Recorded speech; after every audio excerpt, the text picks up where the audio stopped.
Formula field is one of my favorite functionalities in Skuid. Using formula fields provides a Skuid builder a ton of control over the application's UI and UX.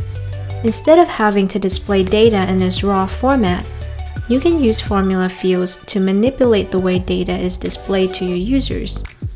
In this example, let's look at how you can utilize a powerful function called model lookup to retrieve data from one model and display it as a column in a separate model. This may sound complicated, but it makes sense very quickly. If you're familiar with VLOOKUP in Excel, model lookup in Skuid is quite similar. Here are two example use cases. In the first example, I would like to display a total opportunity amount for each account, along with other account information. So here I have a model to total the opportunity amount grouped by account.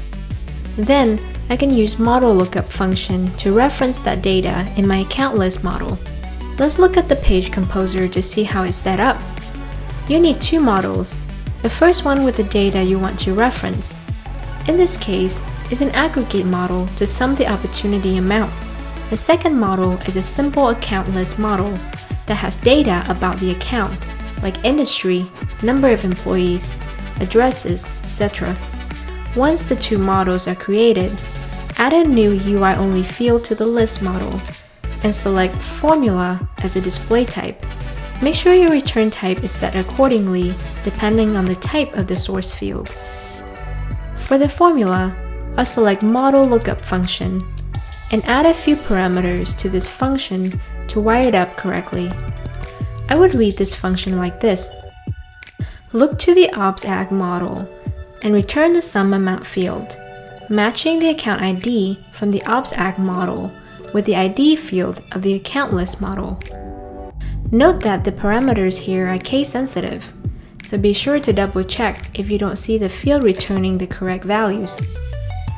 Another thing to note is that the source model needs to be placed above the other model, so that data from the source model will be available when the model lookup field is generated. Let's look at another example, retrieving the number of tasks that are created for each contact. The setup here is very similar to the other example, but for the task model, instead of using sum, we're counting the ID of the task, grouping by contacts. In this example, since I only want to see contacts that have at least one task, I can create a condition in the contact list model to only retrieve records that also exist in the task count model. And that's it for this week's tip on model lookup. It may feel a bit advanced to work with it at first, but once you understand the setup, you'll find it a very powerful tool in your Skuid toolbox. Thanks for watching and see you next time.